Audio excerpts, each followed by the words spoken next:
सकट चौथ व्रत की आप सभी भक्तों को हार्दिक शुभकामनाएं। चौथ माता और भगवान श्री गणेश की कृपा आप सभी पर और आपके समस्त परिवार पर सदैव बनी रहे। माघ मास की कृष्ण पक्ष की चतुर्थी तिथि 6 जनवरी 2026 मंगलवार को पड़ रही है। इस पावन व्रत को सकट चौथ, तिलकुटा चौथ, तिल चौथ और माघी चौथ के नाम से भी जाना जाता है। ये व्रत विशेष रूप से माताएं अपनी संतान की लंबी आयु, अच्छे स्वास्थ्य और उज्जवल भविष्य की कामना से करती हैं। मान्यता है कि इस व्रत से संतान को जीवन में सफलता और उन्नति प्राप्त होती है। जिन भक्तों की संतान नहीं है, वे भी संतान प्राप्ति की कामना से भगवान गणेश का स्मरण करते हुए इस व्रत का संकल्प ले सकते हैं। नियम पूर्वक व्रत करने से योग्य संतान की प्राप्ति अवश्य होती है। दोस्तों, इस व्रत को बड़ी चौथ भी कहा जाता है, इसलिए आप आज से भी इस व्रत का आरंभ कर सकते हैं। आज की इस वीडियो में आप जानेंगे सकट चौथ व्रत की पावन कथा, संपूर्ण पूजा विधि, शुभ एवं अशुभ मुहूर्त की जानकारी, इसलिए वीडियो को अंत तक अवश्य देखिए। तो चलिए देर न करते हुए हम कथा शुरू करते हैं। श्री गणेश कथा। एक नगर में एक जेठानी और देवरानी रहती थीं।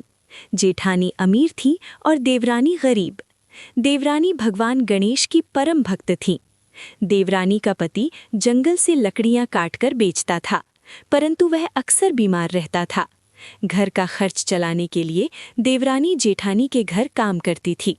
बदले में जेठानी उसे बचा खुचा भोजन और पुराने कपड़े दे देती थी। एक बार माघ मास में देवरानी ने तिल चौथ का व्रत रखा। उसने तिल और गुड़ से तिलकुट्टा बनाया, पूजा की, कथा सुनी और तिलकुट्टा छीके में रख दिया। उसने निश्चय किया कि चंद्र दर्शन के बाद ही वह भोजन करेगी। जब वह जेठानी के घर गई तो वहां किसी ने भी खाना नहीं किया था। जेठानी ने उसे भोजन देने से मना कर दिया और अगले दिन आने को कहा। देवरानी खाली हाथ घर लौट आई। घर में बच्चे भूख से रोने लगे और पति ने क्रोध में उसे मार दिया। दुखी देवरानी भगवान गणेश का स्मरण करती हुई पानी पीकर सो गई।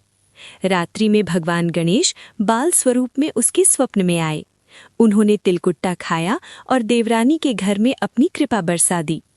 प्रातः जब देवरानी उठी तो उसका घर हीरे मोती से जगमगा रहा था। जब जेठानी ने यह देखा तो लालचवश उसने भी वैसा ही करने का प्रयास किया, परंतु उसने ईमानदारी नहीं रखी।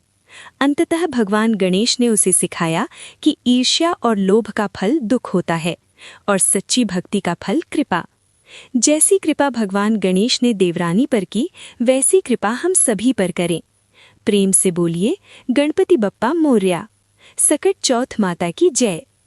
और बात करें इस दिन के शुभ मुहूर्त की तो चतुर्थी प्रारंभ 6 जनवरी 2026 सुबह 8:01 पर। चतुर्थी समाप्त 7 जनवरी 2026 सुबह 6:52 पर। ब्रह्म मुहूर्त सुबह 5:26 से 6:21 पर। अभिजीत मुहूर्त दोपहर 12:06 से 12:48 पर। गोधूली मुहूर्त शाम 5:36 से 6:04 पर। राहु काल दोपहर 3:03 से 4:21 पर। इस समय पूजा न करें। भद्रा काल सुबह 7:15 से 8:01 पर। भद्रा समाप्त होने के बाद ही पूजा करें। चंद्रोदय रात्रि लगभग 9 बजे। स्थान के अनुसार समय अलग हो सकता है। पूजा विधि संक्षेप में। व्रत से एक दिन पहले सात्विक भोजन करें। प्रातः स्नान कर शुद्ध वस्त्र धारण करें। सूर्य देव को तिल मिश्रित जल अर्पित करें। भगवान गणेश को पीले या लाल वस्त्र पर विराजित करें। तिल, गुड़, दूर्वा, फल और मोदक अर्पित करें।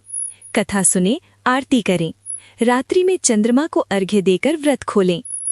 चंद्र दर्शन न हो तो क्या करें?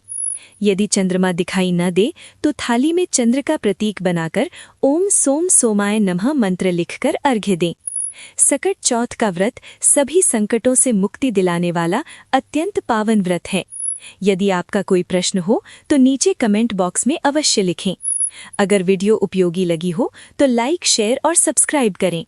ऐसी ही प्रामाणिक वैदिक जानकारी के लिए आपके अपने चैनल धार्मिक गर्ल से जुड़े रहिए। जय श्री राधे।